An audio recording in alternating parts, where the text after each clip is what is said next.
संजीव जी, बहुत बहुत शुक्रिया सर समय देने के लिए। Thank you sir. जय हिंद Rajesh ji. Thank you sir. दरअसल कनाडा के ऊपर मैंने बातचीत करनी थी आपसे। पिछले एक हफ्ते से जबरदस्त घमासान भारत और कनाडा के रिश्तों में चल रहा है। हम खालिस्तानी एंगल से भी इसको देखने की कोशिश करेंगे और जो भारत और कनाडा के रिश्तों में 1980 से ही तल्खी चल रही है, उस लिहाज से भी चीजों को देखने की कोशिश करेंगे। जिस प्रकार से संजीव जी जस्टिन ट्रूडो खालिस्तानियों की आवाज को बुलंद कर रहे हैं या कहीं खालिस्तानियों की आवाज वो बोल रहे हैं, किस प्रकार से जस्टिन ट्रूडो की भूमिका को आप देखेंगे? देखिए राजेश जी, जस्टिन ट्रूडो की जो भूमिका है वो बेहद नकारात्मक है। उन्होंने भारत के ऊपर बेसलेस मोटिवेटेड एब्सर्ड एलिगेशंस लगाए हैं। अभी तक उन्होंने उसका कोई प्रूफ नहीं दिया है और वो जिस तरीके के टर्म्स का इस्तेमाल करते हैं, क्रेडिबल एलिगेशन, ये भी एक मीनिंगलेस वर्ड है। और यदि उनके पास कोई प्रूफ है तो वो हमें प्रोवाइड कराएं। जाहिर है कि वो अभी तक जो जिस तरीके की बातें कर रहे हैं उससे ये बिल्कुल स्पष्ट दिखता है कि वो अपने जो है संकीर्ण राजनीतिक स्वार्थों की सिद्धि के लिए वो भारत और कनाडा जैसे बड़े संबंधों को दांव पे लगा रहे हैं।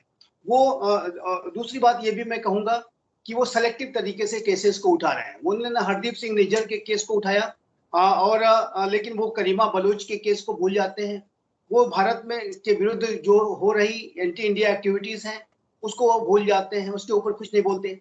जो इंटर गैंग राइवलरी की जो घटनाएं होती हैं उसके बारे में उनके पास उसके बारे में वो कुछ नहीं बोलते। साथ ही साथ जो गुरपतवंत सिंह पन्नू की गतिविधियां हैं, जिस तरीके से वो भारत के विरुद्ध साजिशें रच रहा है और वर्तमान समय में भी वो जिस तरीके की वहां पे हिंदुओं को धमकियां दे रहा है, उसके बारे में वो तो कोई बयान जारी नहीं करते। तो जो उनका जो अप्रोच है वो जाहिर है कि एक सेलेक्टिव तरीके से एक केस को उठा करके और उसको उसके आधार पर भारत के ऊपर आरोप लगा करके वो जो कुछ खालिस्तान समर्थक जो आतंकी अतिवादी तत्व हैं उनको अपीच करने का काम कर रहे हैं, उनकी तुष्टीकरण का काम कर रहे हैं। और आप जानते हैं कि जो उनकी सरकार है वो एक अल्पमत की सरकार है और उनकी जो पार्टी को न्यू डेमोक्रेटिक पार्टी नामक एक संगठन, राजनीतिक संगठन जिसके की 25 सांसद हैं, उसका समर्थन हासिल है, उसके बदौलत वो चल रही है। जगमीत सिंह इसका पार्टी का लीडर है जो कि आतंकियों के साथ उसके गहरे लिंक्स हैं, खालिस्तानी समर्थक आतंकियों के साथ। तो जाहिर है कि ये जो राजनीतिक स्वार्थों की सिद्धि के लिए वो भारत और कनाडा के संबंधों की महत्ता को इग्नोर कर रहे हैं, उसको दांव पे लगा रहे हैं। उसको ऑलरेडी उन्होंने बहुत बड़ी क्षति पहुंचा दी है। पूरे विश्व में जो आतंकवाद और अतिवाद के विरुद्ध जो लड़ाई चल रही है उसको भी उन्होंने कमजोर कराने का काम किया है। महाशक्तियों के बीच में जो विश्व की लोकतांत्रिक शक्तियां हैं उनके बीच में भी वो डिफरेंसेस पैदा कर इस तरीके के भी इश्यूज को उठा करके उन्हें भी उन्होंने दुविधा में डाल दिया है। तो ये मुझे लगता है कि उनका जो कदम है वो बेहद नकारात्मक है। इससे जस्टिन ट्रूडो की अपनी स्वयं की छवि बहुत नकारात्मक हुई है और भारत और कनाडा के संबंध तो इससे गहरे तरीके से प्रभावित हुए ही है। एक चीज और संजीव जी, क्या हम डबल स्टैंडर्ड कनाडा, अमेरिका जैसे देशों का देख सकते हैं? जिस प्रकार से निज्जर का जो डोजियर सौंपा गया था उसमें साफ तौर पे बताया गया था कि किस प्रकार से वो आतंकी है। उनके लिए ओसामा बिन लादेन आतंकी हो सकता है, अल जवाहिरी आतंकी है, लेकिन जब हम बता रहे हैं कि आतंकी है, 200 से ज्यादा लोगों की हत्या के पीछे इसका हाथ है, और उसके बाद एंटनी ब्लिंकन का बयान, कनाडा को समर्थन, किस प्रकार से देखेंगे? क्या अभी भी एक डेफिनेशन हम आतंकवाद की नहीं बना पाए? देखिए वर्तमान समय में आतंकवाद के विरुद्ध जिस तरीके की एक यूनिटी की आवश्यकता है, जाहिर है कि उसमें बहुत अधिक कार्य करने की आवश्यकता है। ये जो जिस तरीके का ये चैलेंज है आतंकवाद और अतिवाद का, उसको लेकर के अधिक से अधिक प्रोएक्टिव अप्रोच रखने की आवश्यकता है। सेलेक्टिव तरीके से कुछ लोगों को टारगेट करना और कुछ अन्य विषयों को छोड़ देना, जाहिर है कि इससे आतंकवाद के प्रति जो वैश्विक लड़ाई है, जो आतंकवाद की चुनौती को समाप्त करने का जो संकल्प है उसमें बाधा आती है और उसको जाहिर है कि उसे और अधिक मजबूत करना होगा। और हरदीप सिंह निज्जर जाहिर है कि एक आतंकी था। ये उसी तरीके का आतंकी था जैसा कि अन्य जो बड़े आतंकी, अगर आप ओसामा बिन लादेन की बात कर लें, अल जवाहिरी, अल बगदादी वगैरह की बात कर लें, तो ये उसी रास्ते पर चलता हुआ ये आतंकी था। और ये वहां पर एक खालिस्तान टाइगर फोर्स नामक आतंकी संगठन का ये मुखिया था। और सिख फॉर जस्टिस के जो कनाडा की जो ब्रांच है उसका ये एक तरीके का संगठन का वहां का भी हेड था। गुरपतवंत सिंह पन्नू के साथ इसके गहरे लिंक्स थे। पाकिस्तान की खुफिया एजेंसी ISI के साथ भी इसके गहरे लिंक थे। तो ये आतंकवाद के विरुद्ध हमें जो हमारी जो लड़ाई है, वैश्विक लड़ाई, उसमें और अधिक जो है एकता की आवश्यकता है, ये स्पष्ट रूप से दिखता है। ठीक, एक चीज संजीव जी और जो मैं समझना चाहता हूँ आपसे, इससे बहुत सारे भारतीय हैं जो कनाडा में बसे हुए हैं, उनके परिवार भारत में हैं। बहुत सारे युवा हैं जिनका सपना है कि वो कनाडा जाएं और फिर अपने परिवार का अच्छे तरीके से भरण पोषण कर सकें। इस विवाद के बाद कितना असर उन लोगों पर पड़ेगा संजीव जी? देखिए, मुझे लगता है कि ये जो विवाद है वो बहुत लंबा नहीं खींचेगा। और ये जो विषय आया है वो इस विषय को जो है दोनों ही राष्ट्र, मेरी ऐसी उम्मीद है कि वो उसको एमिकेबली जो है रिजॉल्व करेंगे। लेकिन जो वर्तमान समय में जस्टिन ट्रूडो का जो अप्रोच है वो अपने संकीर्ण राजनीतिक स्वार्थों के लिए, अपनी सरकार को बचाए रखने के लिए, उसको चलाने के लिए जिस तरीके से वो आतंकियों और अतिवादियों के प्रभाव में आकर काम कर रहे हैं, ऐसे में जब तक उनकी सरकार रहती है तब तक भारत और कनाडा के संबंधों में तनाव बना रह सकता है।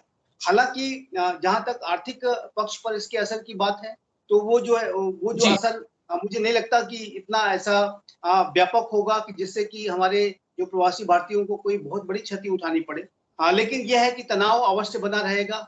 और कनाडा में जो रह रहे हमारे प्रवासी भारतीय हैं, उनको वहां पर हो रही जो एंटी इंडिया एक्टिविटीज हैं उसको लेकर के सतर्क भी रहने की आवश्यकता है। पैनिक करने की जरूरत नहीं है, लेकिन सतर्कता बहुत आवश्यक है।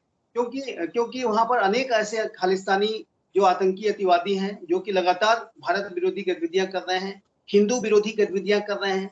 और ऐसे में जो वहां पे हमारा जो बड़ा समुदाय है, जो सिख समुदाय हो या हिंदू समुदाय हो, उसको आपसी सौहार्द भी बना के रखना होगा। इन आतंकियों के बहकावे में नहीं आना होगा और उनकी जो एक्टिविटीज को लेकर के अलर्ट रहना होगा। हमारी जो एम्बेसी है, हमारे जो काउंसलेट्स हैं, उनके साथ निरंतर संपर्क में रहना होगा। तो मुझे लगता है कि और दूसरा ये मैं कहूंगा कि जो भारत और कनाडा के बीच में जो एक गहरा जो डायस्पोरा का लिंक है, जिसमें कि 14 लाख हमारे प्रवासी भारतीय, इसमें 7.5 लाख हमारे सिख भाई बहन है। मुझे नहीं लगता कि ये जो संबंध है ये कहीं से कम होने जा रहे हैं। ये जो लिंक्स हैं, डायस्पोरा के जो हमारा लिंक है, या दो लोकतांत्रिक मूल्य रखने वाले राष्ट्रों का जो लिंक है वो बना रहेगा।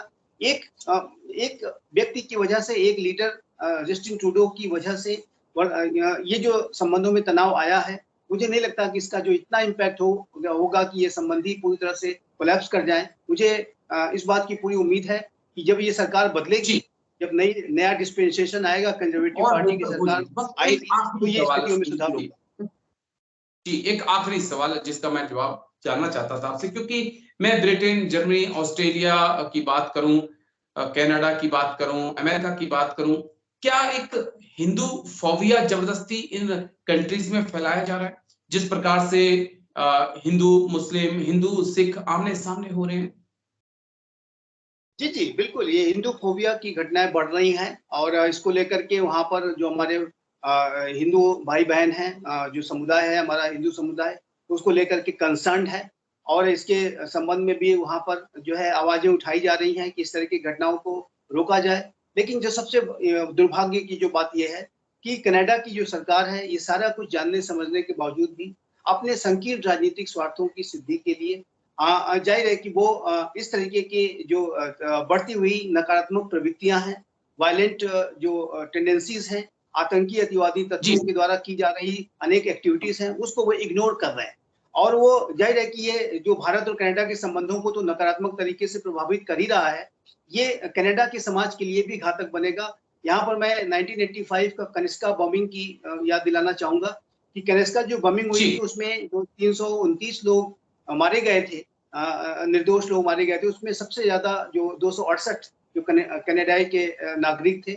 और जाहिर है कि ये जो कनाडा को पहले ही आतंकवाद और अतिवाद को सपोर्ट देने का बड़ा खामियाजा भुगतना पड़ा है, और कनाडा यदि आज भी आतंकवादियों और अतिवादियों को सपोर्ट करने का काम करता है, तो ये कनाडा के समाज के लिए भी बहुत घातक फिर से साबित होगा। जी, चलिए, बहुत बहुत शुक्रिया संजीव जी, बहुत बहुत शुक्रिया समय देने के लिए सर। तो बहुत कुछ चीजों को इतने अच्छे से समझाया, शुक्रिया एक बार फिर से, थैंक यू, जय हिंद सर। जय हिंद राजेश।